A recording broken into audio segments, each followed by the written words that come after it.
Sistem Informasi S1 dan D3, Program Studi Sistem Informasi Akuntansi D3, dan Program Studi Ilmu Komputer S1.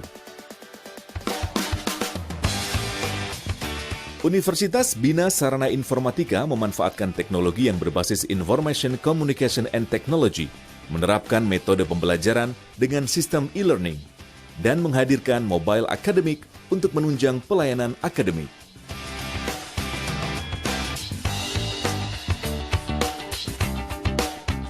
Dosen-dosen Universitas Bina Sarana Informatika banyak yang telah memiliki sertifikasi kompetensi sesuai dengan bidang keahliannya, baik di tingkat nasional seperti sertifikat kompetensi dari BNSP, sertifikat Zahir, dan sertifikat Mayop, serta di tingkat internasional seperti sertifikat EC Console, Cisco, dan Mikrotik. Selain itu, Universitas Bina Sarana Informatika memiliki Mikrotik and Cisco Academic, serta Lembaga Sertifikasi Profesi BSI.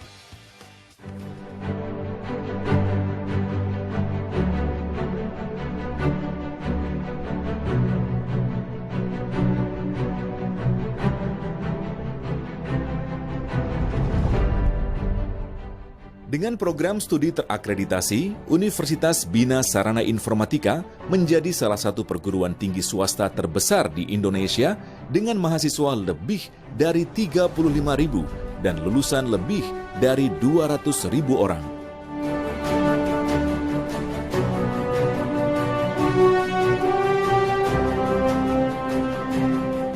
Universitas Bina Sarana Informatika membekali setiap mahasiswa tidak hanya dari sisi akademis, namun juga dari sisi karakter building mahasiswa. Selain itu, adanya BSI Center yang terdiri dari BSI Entrepreneur Center, BSI Career Center, BSI Innovation Center, dan BSI Startup Center, meningkatkan mutu kualitas lulusan Universitas Bina Sarana Informatika. Seluruh sivitas akademika bersama-sama dalam perjalanan eksistensinya, maka tidak sedikit prestasi Universitas Bina Sarana Informatika yang telah diraih. Universitas Bina Sarana Informatika juga telah melaksanakan program kerjasama internasional dan MOU dengan 12 perguruan tinggi luar negeri serta MOU dengan perguruan tinggi negeri terkemuka di negeri ini.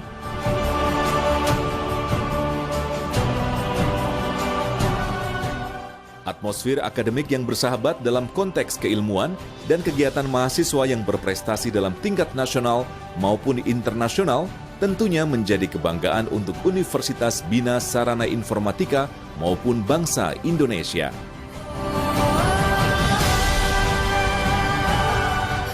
Sukacita, senyum, tawa, canda, dan bahagia bersatu padu dalam rasa saat wisuda, menjadikan kebanggaan untuk seluruh sivitas akademika Universitas Bina Sarana Informatika.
Pagi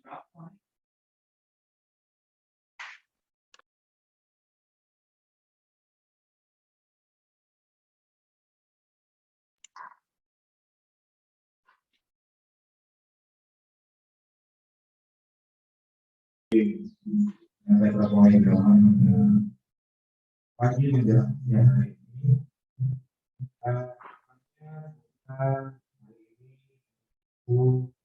ibu-ibu waktu dari sini di kegiatan ini sampai selesai dan semoga materi atau tema memberikan manfaat serta faedah yang baik untuk semua teman-teman yang ada di sini dan hari ini kita temanya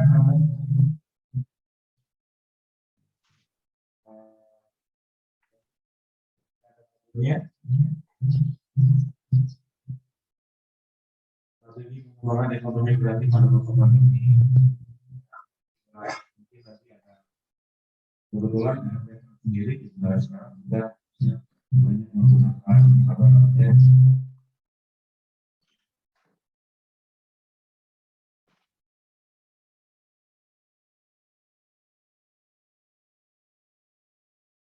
jadi teman-teman yang mungkin masih agak bingung mengenai secara digital atau misalkan nanti apa namanya masih belajar teknologi media sosial mungkin bisa mendapatkan ilmu pada hari ini dan semoga bermanfaat semuanya. Saya berdoa semoga hari ini semuanya berjalan lancar. Terima kasih sama juga dari tim BSI. Kami ucapkan terima kasih atas apresiasinya.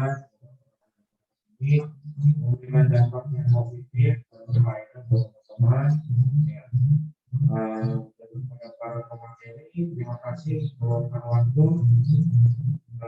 untuk hadir dalam pertemuan hari ini. Saya juga hadir. Mohon maaf atas kata-kata yang kurang berkenan. Wabillahi taufiq wal hidayah. Wassalamualaikum warahmatullahi wabarakatuh. Waalaikumsalam. Oke, terima kasih Pak Tadi. Untuk selanjutnya kita akan sesi dokumentasi ya Bapak Ibu. Jadi tetap mohon waktunya untuk kita dokumentasi. Oke, bersiap-siap untuk kelompok 2 ya. Untuk yang lain siap-siap akan saya ke waiting room dulu. Kelompok 2 siap-siap.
Ya, oke.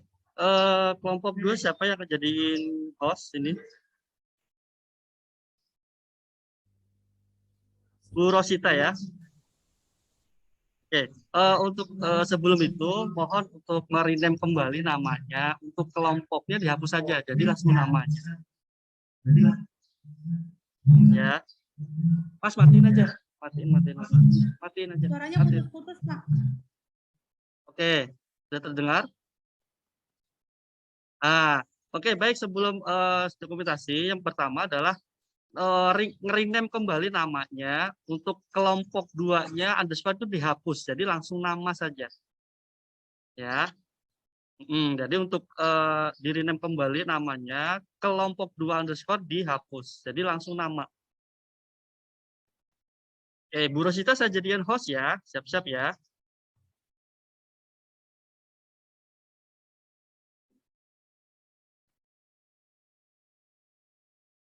Silakan Bu Rosita.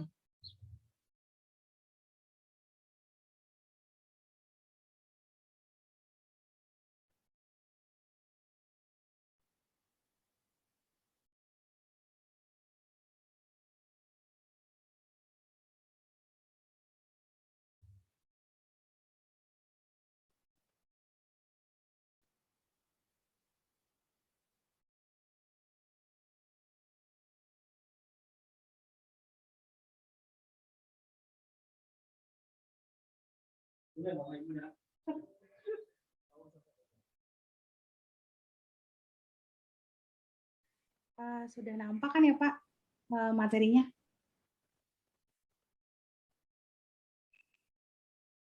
Oke, udah diambil, Reva udah ambil fotonya?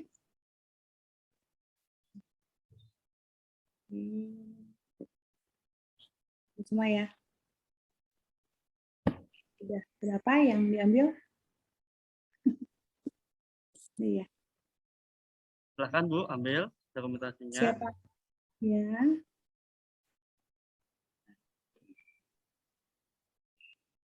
Sudah semuanya.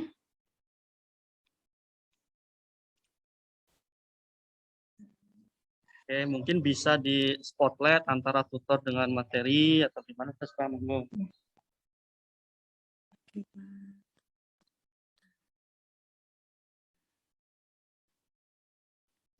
Ya, biar bisa kelihatan. Udah diambil, Reva? Kabarin kalau udah. Oke, sudah. Baik Pak, sudah Pak. Sudah Bu, jadikan saya host kembali Bu. Oke Pak, sebentar. Saya stop share dulu. Punten Pak, admin Zoom sebentar. Saya kasih. Oke. Sudah Pak. Oke, baik. Untuk kelompok, kelompok 2 mungkin bisa live dulu ya, untuk kita gantian di kelompok yang lain. Berikutnya kelompok 3, ya, kelompok 3 siap-siap untuk mengkondisikan sambil saya waiting room kelompok yang lain. Kelompok 3 mohon dipersiapkan.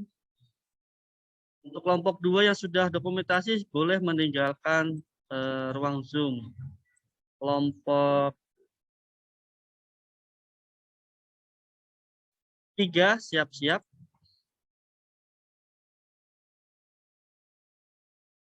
Kelompok 3 siap-siap. Oke. Kelompok 3 siapa yang akan jadikan host? Jadi host ya. Untuk mengambil dokumentasi. Bu Fiani boleh atau Bu Vicky ya? Bu Fiani ya? Bu Fiani atau Bu Vicky silahkan Pak. Oh baik, Bu Fiani saya jadikan host ya. Silakan Ibu put and waiting room yang bukan kelompoknya.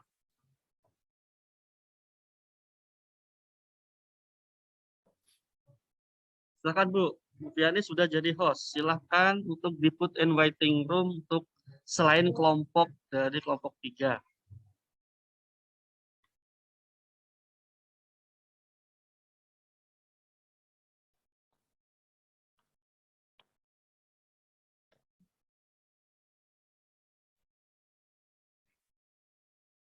Bu Vicky, maaf, saya pindahkan hostnya ke Ibu ya. Koneksinya nggak terlalu bagus soalnya.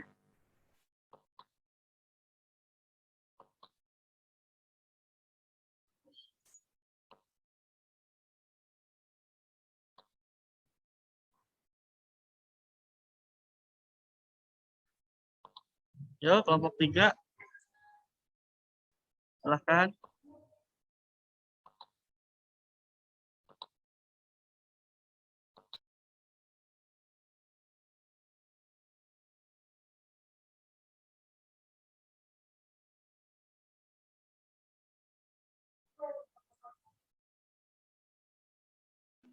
Bu Vicky, maaf, ini kan PPT, judul PPT saya tunjukin ya. Saya nggak bisa share screen, Bu Vicky.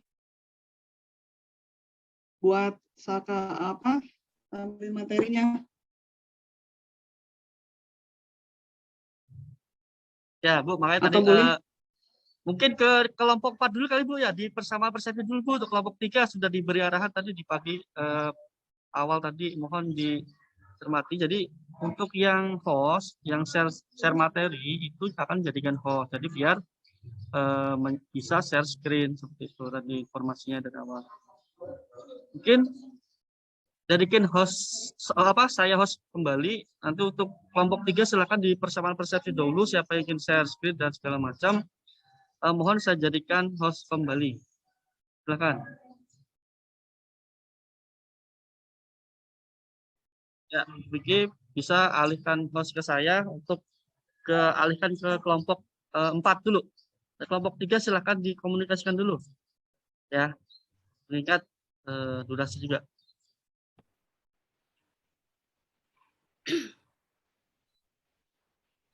Baik, Pak. Makasih. Pak Sandi.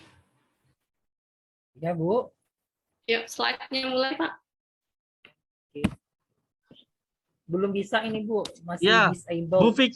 Bu Vicky Windasari, tolong hostnya dipindahkan, Bu, ke kelompok 4 dahulu.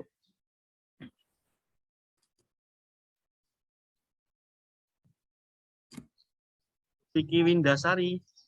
Vicky. Iya, Pak. Sebentar, Pak. Oke. Ke Pak Marsandi, Bu. Mas Sandi kelompok 4 ya, Bu? Iya, Iya, kelompok 4. Oke, siap. Silakan nanti sebelum mobil dokumentasi yang bukan kelompok 4 di waiting room dulu, Pak Marsandi. Sudah ya, Pak ya. Atau saya pin dulu ya, Pak, kelompok saya yang ada ini. Ada berapa orang ini? Sambil saya share screen.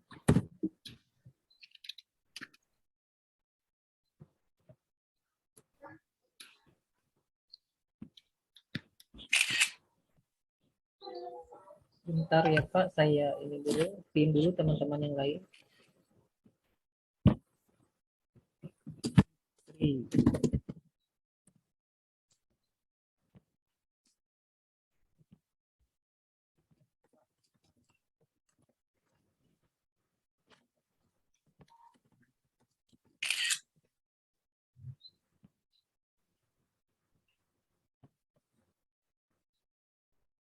Bentar ya, Bapak Ibu, sedikit lagi. Akmal Abdul Merah.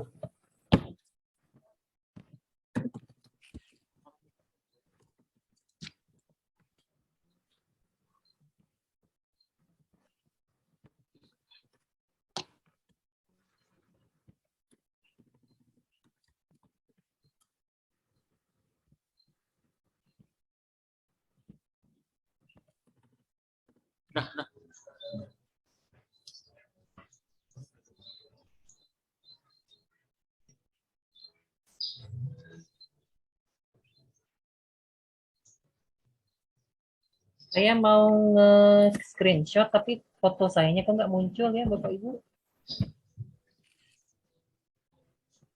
Sudah bantu, Pak ya, Sandi.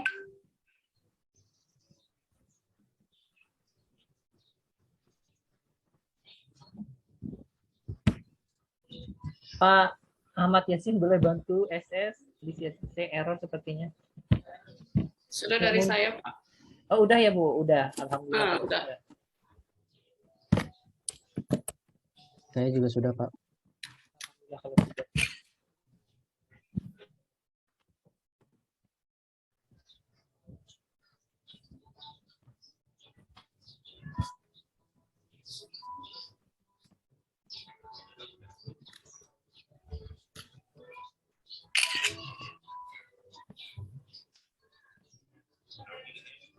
Kelompok 3 siap-siap ya di sini ya.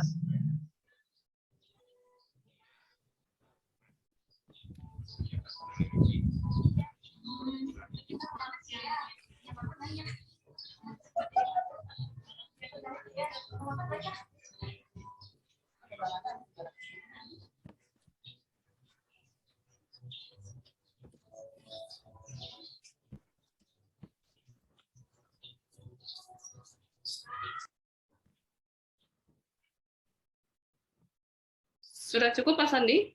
Sudah ya Bu, berarti sudah lengkap kelompok kami. Udah. Oh, Ya, alhamdulillah. udah ya. Oke, berarti ini house-nya saya ganti lagi ya Bu. Iya. Saya kembalikan.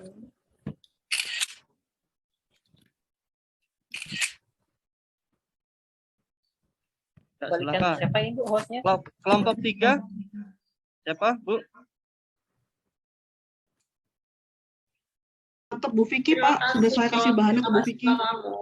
Oke, Bu Vicky, siap-siap. Oh, Bu Vicky, Untuk siap-siap kelompok 4 Bu boleh Vicky. lift ruangan dulu ya. Baik, terima kasih Pak. Oke, sama-sama Ibu. Udah Bu Vicky, udah saya jadikan host nih. Silakan Bu Vicky. Oke, sip. Terima kasih Bapak Ibu. Oke, untuk kelompok 4 bisa meninggalkan Zoom dahulu.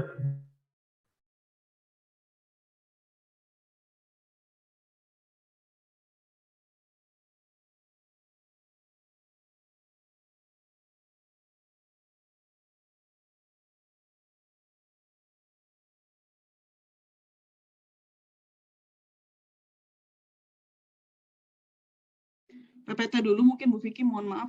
PPT baru Word habis itu.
Ya, gimana kelompok 3? Ya, komunikasinya? Masih proses, Pak. Ini lagi mau nampilin PPT sebentar. Siap, siap, siap.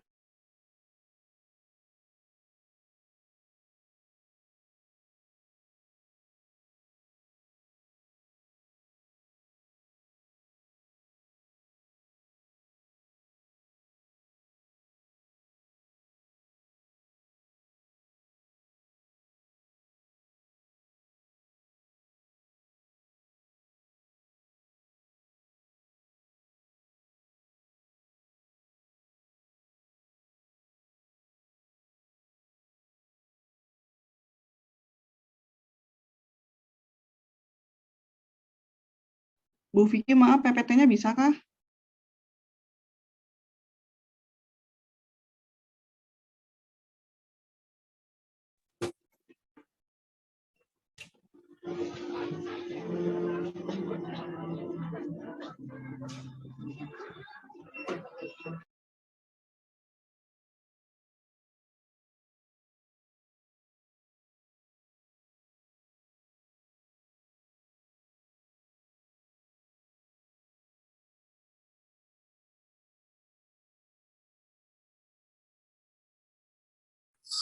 Sudah ya Bu ya? Bapak Ibu sudah? PPT-nya belum muncul Bu Vicky, maaf. Di saya belum muncul PPT.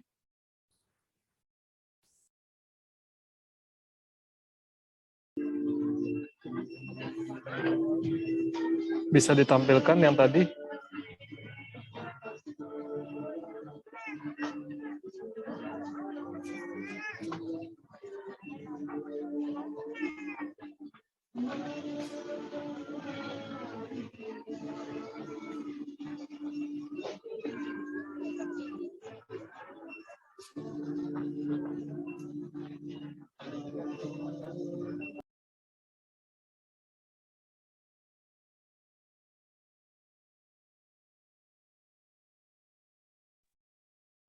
Bapak Ibu, kelompok 3.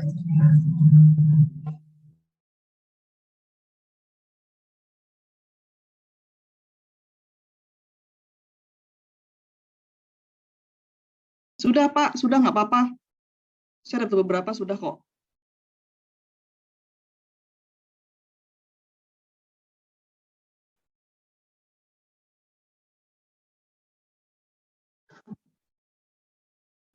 Pak Mahmud sudah, kami sudah, kelompok 3. Bisa dilanjutkan.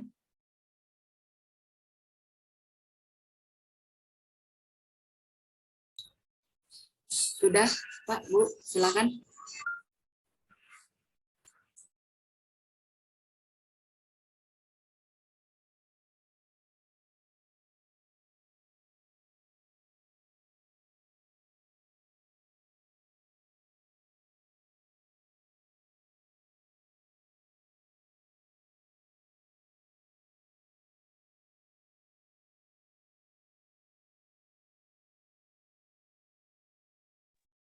Ya, baik, terima kasih. Bu Vicky, mohon jadikan saya kembali host ya, Bu.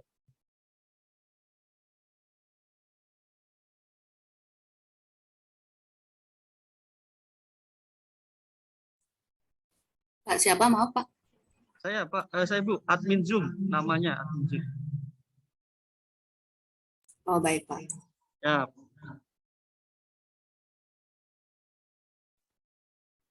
Oke, baik. Terima kasih untuk kelompok 3. Kelompok 3 boleh meninggalkan Zoom. Sekarang langsung ke kelompok 5. Kelompok 5 siap-siap.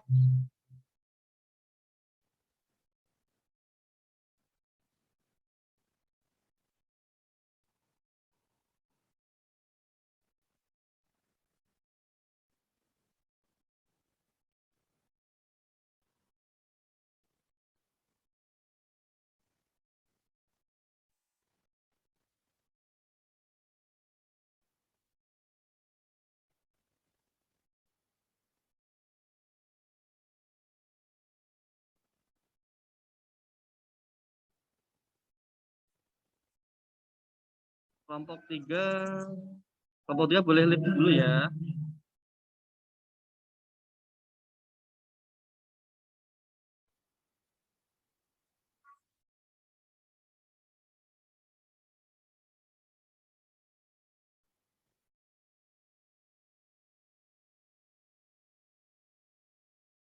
Oke, baik. Kita kelompok 5. Pak Adi. Tadi di-rename dulu, Pak. Di-rename dulu, Pak, untuk kelompok 5-nya dihapus langsung namanya, Pak Ahmad Setiadi. Oh gitu. Siap. Pak Taufik juga ya. Kelompok 5 underscore-nya dihapus saja.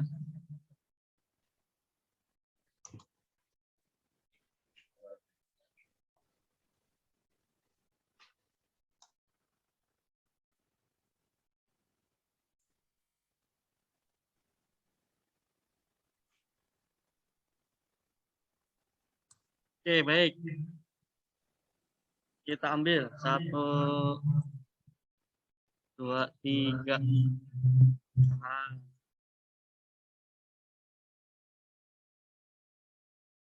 Oke.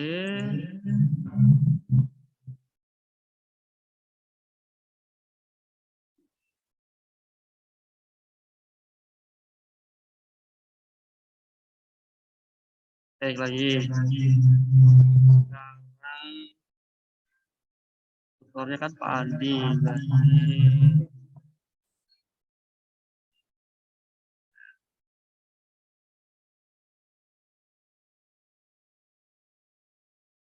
Oke, tahan ya Pak Andi ya. 1, 2, 3.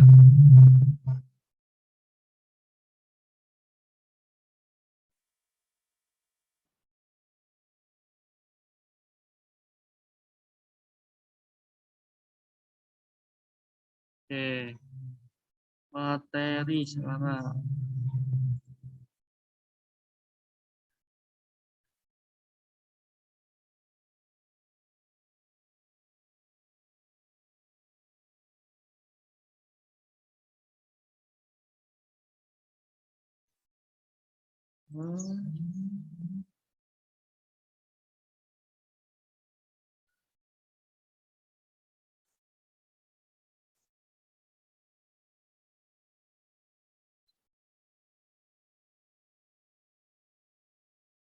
Oke, mungkin itu Pak cukup.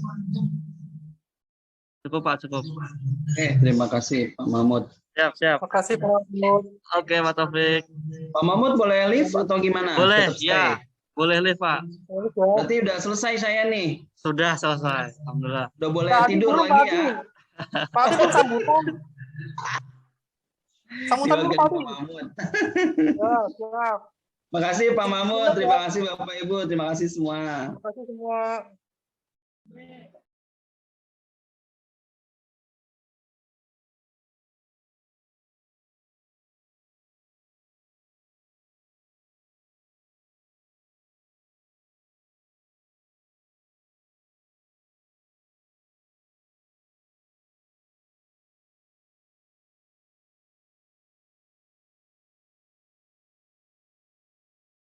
Baik, kelompok 1 siapa yang akan menyampaikan materi untuk saya jadikan host?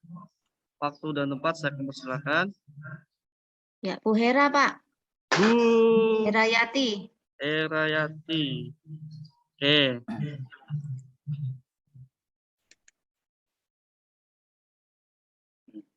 Ya, sudah Bu. Nah, mungkin untuk kelompok 1 di-rename kembali. Nama kelompok 1 underscore-nya dihapus. Jadi hanya nama saja. Ya. Silakan untuk di-rename dahulu namanya. Yang kelompok 1 underscore dihapus saja. Hanya nama. Oke, waktu dan tempat saya persilakan.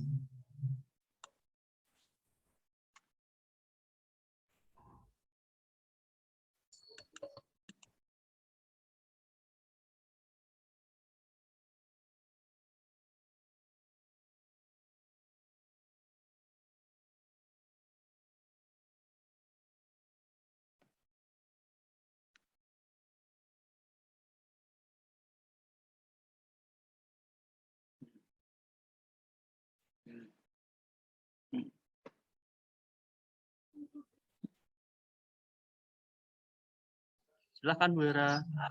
Ya, terima kasih. Ini kita langsung presentasi atau dokumentasi dulu, Pak? Terserah Ibu, boleh langsung dokumentasi sambil menyampaikan materi atau seperti apa boleh. Silakan. Baik, bismillahirrahmanirrahim. Assalamualaikum warahmatullahi wabarakatuh. Waalaikumsalam warahmatullahi wabarakatuh. Terima kasih kepada waktunya yang telah diberikan kepada saya. Saya perwakilan ya dari kelompok 1 akan menyampaikan presentasi materi pada PM kali ini. Baik, yang terhormat kepada pimpinan RPTRAP Pola Idaman Pondok Labu dan juga para dosen semuanya dan juga kepada para peserta dan mahasiswa semuanya. Mudah-mudahan dalam keadaan sehat ya. Saya share screen dulu ya Pak.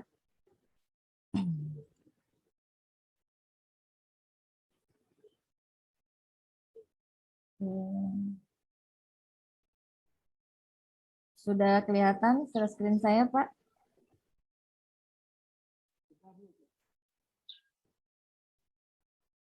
Sudah Bu, sudah. Baik, saya sambil ambil capture-nya ya Pak.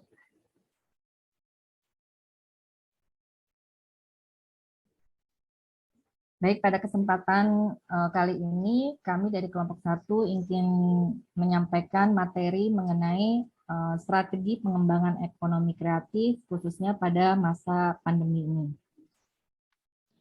Nah, musibah pandemi COVID-19 ini secara tidak langsung meruntuhkan perekonomian ya, karena pemerintah mewajibkan kita untuk melakukan protokol kesehatan yang mengisyaratkan setiap orang itu harus berada di rumah atau stay at home, baik itu dalam bisnis maupun juga dalam pendidikan. Nah, situasi seperti inilah di mana kreativitas ekonomi sangat dibutuhkan untuk menjamin perekonomian tetap berjalan baik dan juga lancar.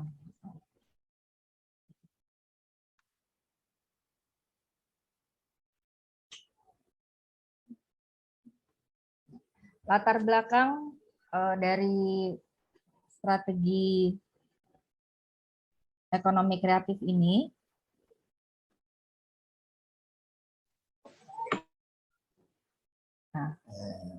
gelombang ekonomi kreatif ini ada pada awal abad ke-21.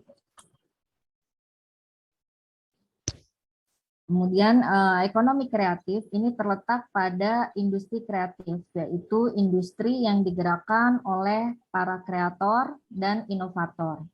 Nah, rahasia ekonomi kreatif itu terletak pada kreativitas dan keinovasian. Ekonomi kreatif telah berhasil menaikkan ketahanan ekonomi nasional karena telah membantu menciptakan lapangan kerja sehingga dapat menyerap tenaga kerja dengan menghasilkan produk-produk yang kreatif. Nah, pemerintah Indonesia itu sejak tahun 2009 telah menetapkan bahwa tahun 2009 itu adalah sebagai tahun pengembangan ekonomi kreatif. Jadi pelaku usaha ekonomi kreatif dalam mengembangkan ekonomi kreatif tersebut sangat didukung sekali oleh pemerintah.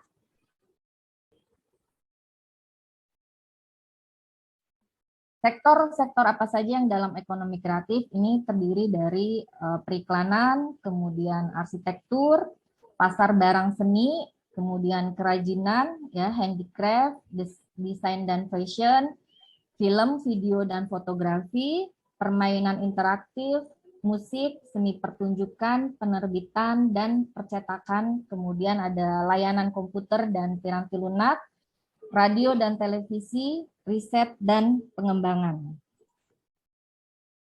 Nah, bila dilihat dari luasan cakupan ekonomi kreatif tersebut, sebagian besar ini merupakan sektor ekonomi yang tidak membutuhkan skala produksi dalam jumlah yang besar, ya. Jadi tidak seperti industri manufaktur yang berorientasi pada kuantitas produk, tetapi industri kreatif ini lebih bertumpu pada kualitas sumber daya manusia.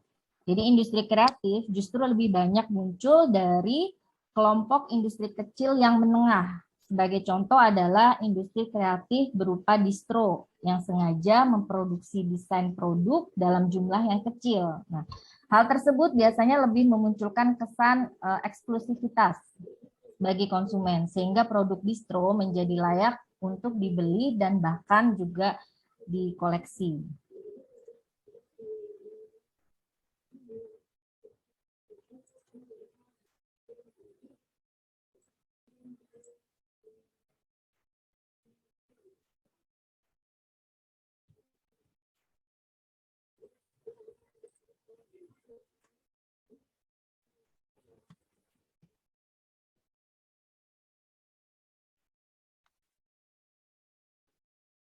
Dalam permasalahannya dalam pengembangan ekonomi kreatif ini juga mengalami beberapa kendala. Yang pertama adalah kurangnya daya tarik industri. Kemudian yang kedua, resiko usaha yang sangat tinggi.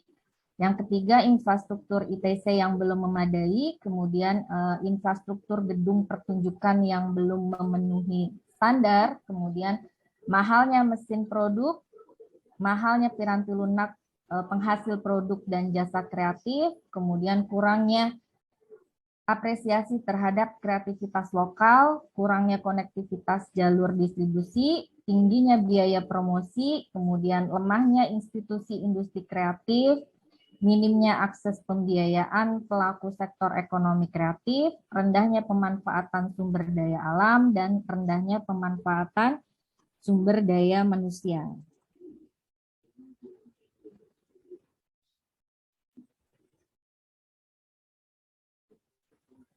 Nah, karena ada permasalahan-permasalahan yang terjadi dalam pengembangan ekonomi kreatif, ini maka bisnis ekonomi kreatif ini harus melakukan beberapa cara ya dalam pengelolaannya. Yang pertama, kita harus mempelajari target pasar karena Anda bisa mempromosikan bisnis dengan tepat sasaran. Kemudian yang kedua adalah ubah produk ekonomi kreatif. Nah, ini tidak perlu mengubah total, cukup sesuaikan dengan protokol selama pandemi COVID-19 agar pembeli merasa puas dengan produk.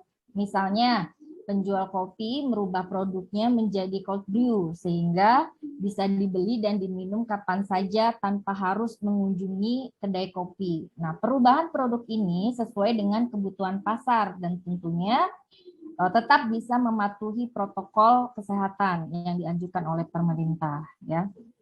Kemudian yang ketiga, ini bisa juga menggunakan teknologi demi kemudahan ekonomi, industri ekonomi. Ya, contohnya bisa meningkatkan kinerja dengan menggunakan teknologi yang dapat mempermudah permasalahannya atau bisa mempermudah pekerjaan. Misalnya dengan membeli mesin untuk mengemas makanan atau minuman sehingga bisa dikirim kepada pelanggan tanpa merusak rasa makanan atau minuman tersebut. Contoh lain yang bisa dilakukan adalah menggunakan teknologi seperti software akuntansi untuk mempermudah proses laporan keuangan tanpa harus datang ke kantor dan berinteraksi dengan orang yang bisa berisiko terjangkit COVID-19.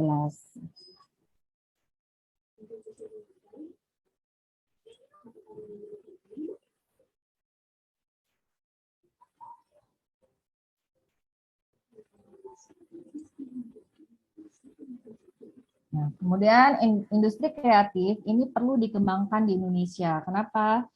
Karena pengembangan industri kreatif ini adalah dampak positif yang berpengaruh pada kehidupan sosial, baik itu iklim, bisnis, peningkatan ekonomi, dan juga berdampak pada citra suatu kawasan tersebut.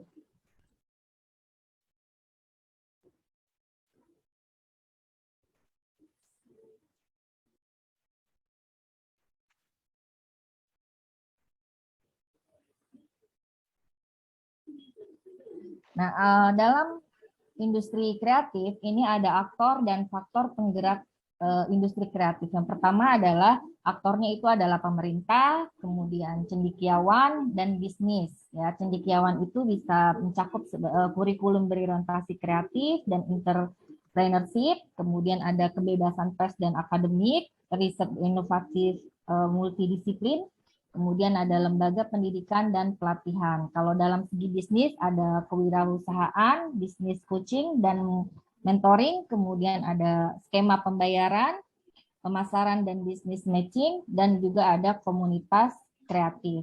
Kemudian dari sisi pemerintah itu bisa insentif, ada arahan edukatif, penghargaan insan kreatif dan konservasi, dan juga ada iklim usaha yang kondusif. Nah, ini adalah aktor dan faktor dalam penggerak industri kreatif. Nah, ada peluang dan tambahan dalam pengembangan ekonomi kreatif. Peluangnya itu yang pertama ada perubahan perilaku pasar ya dan konsumen. Kemudian ada porsi pasar dalam dan luar negeri yang besar. Kemudian ada potensi sosial kultural. Kemudian tingginya komposisi penduduk usia produktif, tingginya komitmen pemerintah dalam pengembangan ekonomi kreatif. Nah, ini peluang-peluang yang dapat kita lakukan dalam pengembangan ekonomi kreatif. Tetapi juga dalam peluang ini tentu saja ada tantangannya. Yang pertama adalah kesiapan sumber daya manusia kreatif, kemudian ada kesiapan perangkat pemerintah daerah ya. Kemudian yang ketiga ada lembaga keuangan bagi industri kreatif. Nah, strategi pengembangan ekonomi kreatif itu bisa kita lakukan dengan beberapa cara. Yang pertama adalah penguatan industri kreatif, di mana yang pertama ada mengembangkan sarana prasarana industri kreatif, kemudian menguatkan koordinasi industri dari hulu ke hilir, kemudian ada pembuatan kebijakan investasi yang mendukung tumbuhnya industri kreatif, mengembangkan konten kreatif lokal, kemudian menguatkan ketersediaan data dan informasi. Nah, yang B-nya ada peningkatan akses dalam permodalan. Itu terdiri dari pengembangan skema pembiayaan yang tepat bagi bidang usaha kreatif. Kemudian yang kedua ada peningkatan fasilitasi bagi pelaku untuk mendapatkan keuntungan, ya. Kemudian yang ketiga peningkatan alokasi anggaran, perkuatan permodalan khusus bagi industri, dan yang keempat ada kreatif. Kemudian strategi pengembangan ekonomi kreatif juga bisa dilakukan dengan perluasan akses pasar, ya, yang dimana poinnya adalah peningkatan partisipasi pada event pemasaran karya kreatif tingkat nasional, kemudian penyelenggaraan event pemasaran karya kreatif daerah, dan mengembangkan kolaborasi dan jejaring pemasaran bagi industri kreatif. Kemudian bisa juga dilakukan dengan peningkatan apresiasi terhadap pelaku dan produk kreatif, di mana poinnya adalah peningkatan kebanggaan masyarakat terhadap karya kreatif lokal. Yang kedua ada menguatkan dokumentasi publikasi, komunikasi insan, dan karya kreatif. Kemudian yang ketiga mendukung perlindungan hak kekayaan intelektual atau HKI. Nah, kemudian strategi pengembangan ekonomi kreatif bisa dilakukan juga dengan peningkatan kapasitas dan mutu sumber daya manusianya. Poinnya adalah peningkatan kualitas dan kuantitas penelitian kebijakan pengembangan kapasitas SDM ekonomi kreatif. Kemudian meningkatkan kompetensi bisnis bagi wirausaha industri kreatif, mendorong terlaksananya sertifikasi profesi SDM ekonomi kreatif, dan juga bisa dilakukan dengan penguatan kelembagaan, di mana poinnya adalah mendorong terbentuknya komunitas-komunitas kreatif, mengharmonisasikan kebijakan pembangunan daerah dengan mengembangkan ekonomi kreatif, kemudian meningkatkan kualitas tata kelola industri kreatif. Nah, kesimpulan dari materi saya tadi ya, strategi pengembangan ekonomi kreatif. Yang pertama adalah pengembangan ekonomi kreatif itu adalah sebuah konsep di era ekonomi baru yang penopang utamanya adalah informasi dan kreativitas, di mana ide dan stock of knowledge dari sumber daya manusia merupakan faktor produksi utama dalam kegiatan ekonomi. Kemudian yang kedua, sumber daya manusia selama ini secara normatif dan praktis ditampilkan sebagai faktor dominan dalam proses produksi.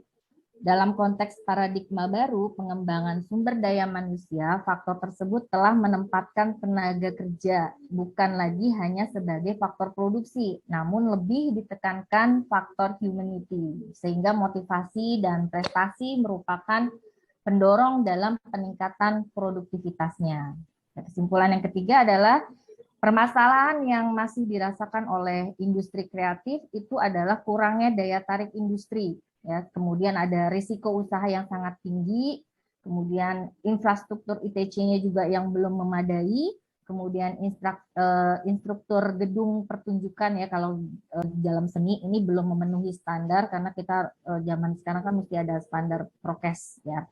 Kemudian mahalnya mesin produksi, kemudian mahalnya piranti lunak, penghasil produk dan jasa kreatif, kurangnya apresiasi terhadap kreativitas lokal, kurangnya konektivitas jalur distribusi, tingginya biaya promosi, kemudian lemahnya institusi industri kreatif, minimnya akses pembiayaan pelaku sektor ekonomi kreatif, rendahnya pemanfaatan sumber daya alam, dan rendahnya pemanfaatan sumber daya manusia.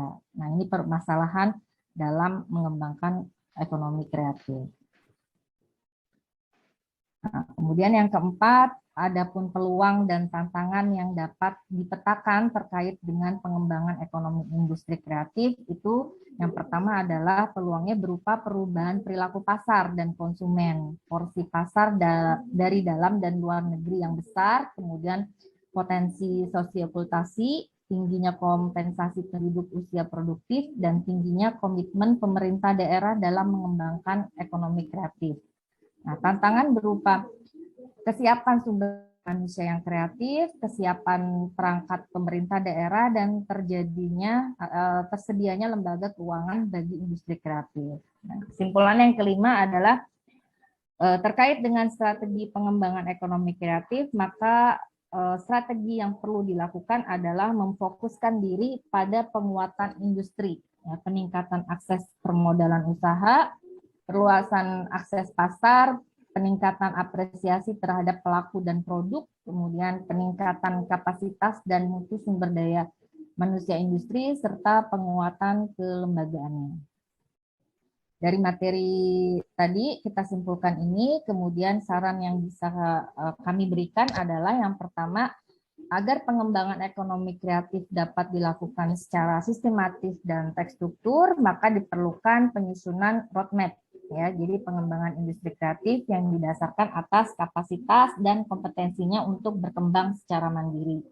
Kemudian yang saran yang kedua adalah melihat dari seberapa besar kontribusi industri diperlukan, itu studi tentang peningkatan nilai tambah atau value added dari masing-masing elemen industri kreatif. Dan yang ketiga, saran dari kami adalah untuk meningkatkan peran strategis industri kreatif dalam mendorong peningkatan pertumbuhan ekonomi, perlu untuk didesain kelembagaan yang dapat memberikan guidance dalam meningkatkan posisi tawar dan kinerja usahanya.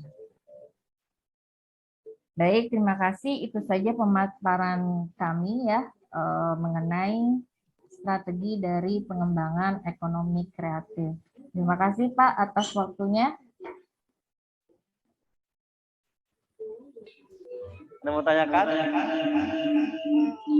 Ya, silakan.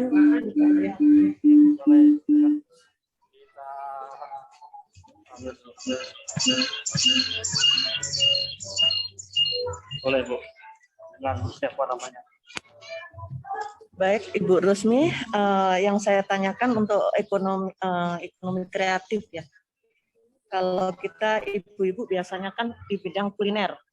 Contoh yang paling memudahkan untuk kuliner itu tadi kan dibahas tentang semua faktor, segala materinya kan semuanya melakukan kerjasama dengan penelitian segalanya. Nah, untuk kuliner ini apa aja yang harus dilakukan? Terdengar ya Bu ya? Ya, terdengar. Ini yang jawab bisa dibantu Pak atau dari saya atau yang lain? Halo Bu, terdengar tadi suaranya?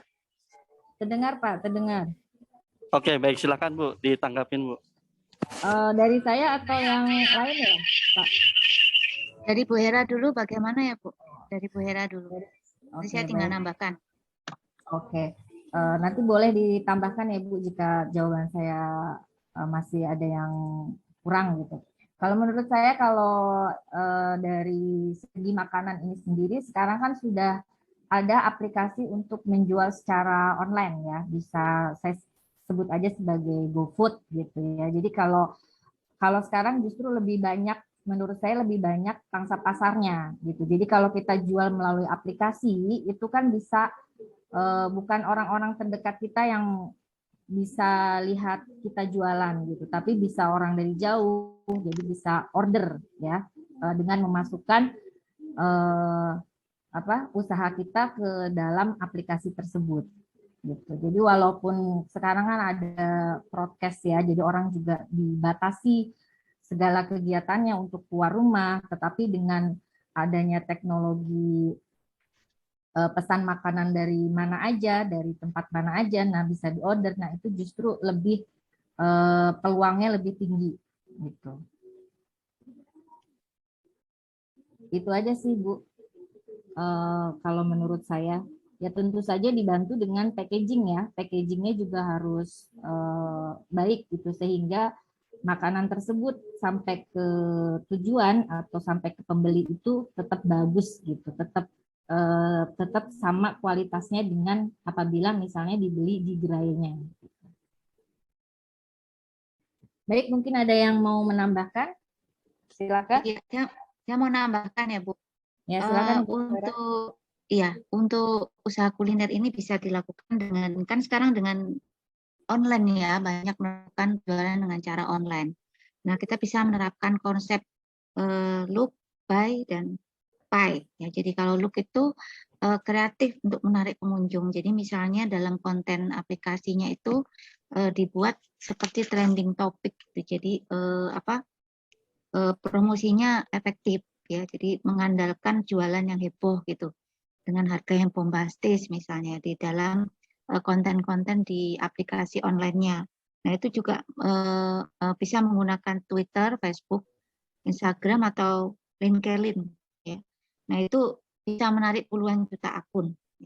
Kemudian menawarkan sesuai kebutuhan pasar. atau konsep buy. Jadi menjual produk yang betul-betul dibutuhkan oleh pasar dengan menganalisa berdasarkan data yang ada. Kemudian konsep yang ketiga adalah dengan buy, jadi menyediakan akses pembayaran yang mudah. Jadi setelah pembeli melakukan klik buy, pembayarannya itu unsur yang penting. Maka kita menyediakan di sistem aplikasi tersebut dengan cara akses pembayaran yang mudah, bisa lewat transfer, cash, atau payment gateway, atau mungkin dengan aplikasi elektronik yang lain. Sehingga e-payment-nya ini memudahkan para pembeli untuk membeli produknya. Itu dari saya tambahannya. Mungkin ada yang lain. Anggota kelompok 1 mungkin ada yang mau nambahkan ya.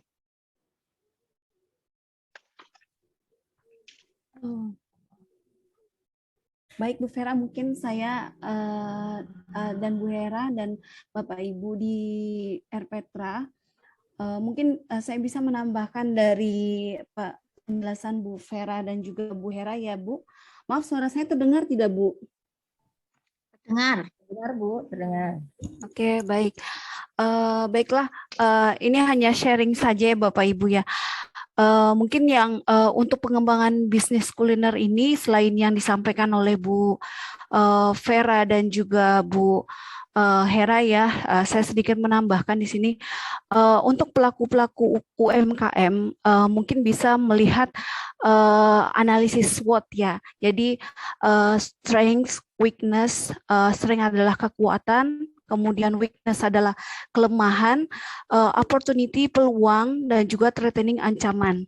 Jadi di mana para pembisnis kuliner, walaupun itu UMKM ya Bu ya, dia bisa melihat strength atau kekuatan apa yang dia miliki bagi bisnis dia sendiri. Misalkan value apa nilai lebih apa yang bisa dia andalkan untuk menghasilkan produk yang berbeda dari yang lainnya. Misalkan kalau kita melihat kan banyak orang yang ikut-ikutan ya, misalkan si A bisnis ini, kita ikutan si B juga bisnis ini, dan dia tidak melihat apa yang bisa dikedepankan untuk nilai pasar bagi konsumen. Nah itu bisa untuk strength ya, jadi kekuatan dari pelaku pasar atau pelaku UMKM, atau di sini adalah pelaku pembisnis kuliner.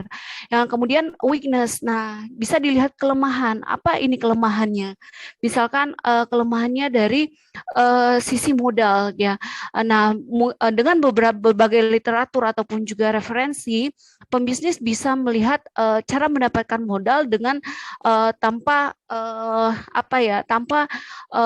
meminjam modal dari pihak bank dan lain-lainnya. Mungkin dia bisa join atau kerjasama dengan koperasi ataupun juga pendamping UMKM dan lain-lainnya yang bisa disediakan oleh pemerintah, atau dia bisa join kerjasama terlebih dahulu, misalkan dia sebagai pembantu untuk kegiatan bisnisnya dan permodalannya orang lain. Jadi banyak permodalan yang dapat kita terima, bukan hanya dari peminjaman dari bank-bank ataupun juga kredit-kredit lainnya.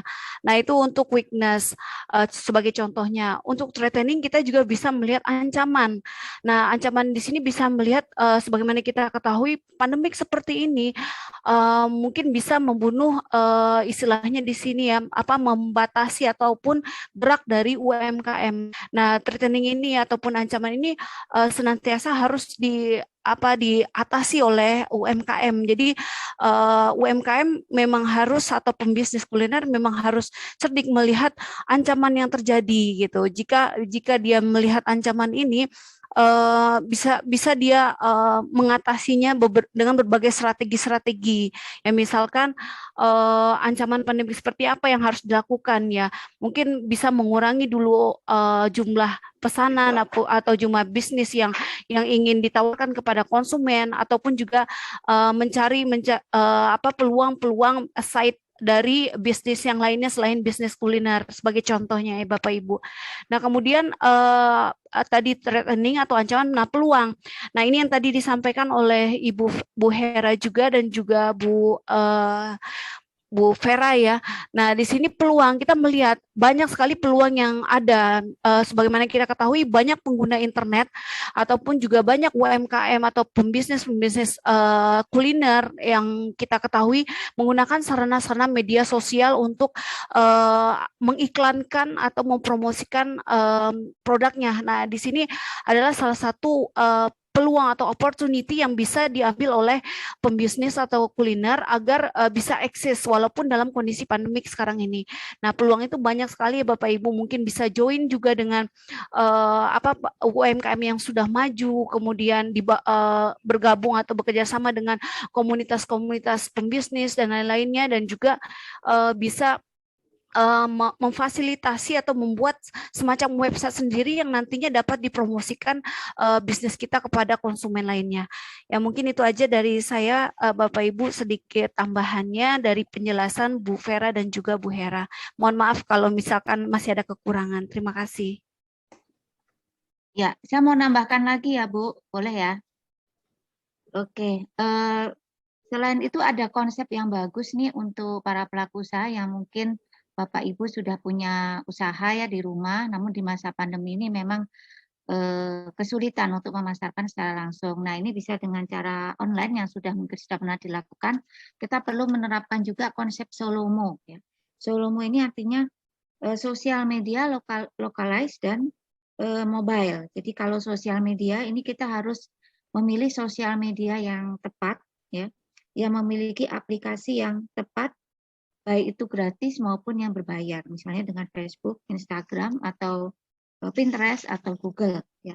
Jadi bisa memilih lebih dari satu jenis sosmed, dan itu tapi bisa membuka akun ya, akun di Twitter maupun Instagram. Ya. Kemudian memahami perilaku pasar yang dituju, ya, sasarannya yang tepat.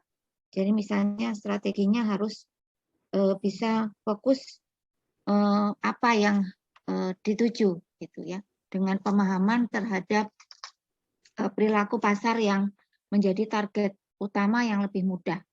Kemudian mobile, jadi memanfaatkan teknologi yang tepat. Mengingat penggunaan internet sekarang ini penduduk Indonesia maupun masyarakat kan sudah lebih dari 80% sudah menggunakan smartphone ya, Android dengan perangkat mobile. Jadi sebaiknya memilih aplikasi yang berbasis mobile seperti Android atau iOS. Jadi ini akan semakin mudah untuk melakukan update status, kemudian kita memonitor transaksi, mengevaluasi penjualan dimanapun dan kapanpun via mobile. Demikian tambahan dari saya. Mungkin Bu Hera mau nambahkan lagi atau Bu Nurfi? Silakan. Saya cukup sih Bu. Intinya sih, ya intinya sih dengan aplikasi ya, dengan teknologi sekarang justru lebih banyak peluangnya gitu.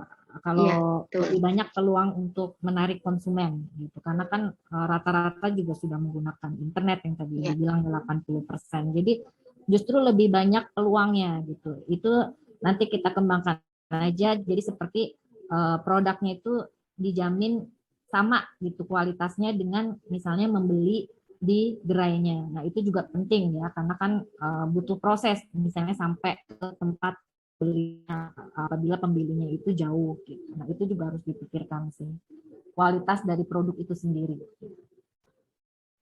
Baik, itu saja Pak, mudah-mudahan bisa dipahami. Ada lagi pertanyaannya? Sedikit aja. Cek. Oh, cek. Halo. Halo. Cek 1. Selamat siang, ibu-ibu, bapak-bapak semua. Hanya sedikit menambahkan tadi mengenai pengembangan ekonomi kreatif. Tadi sudah dijelaskan bagus sekali. Karena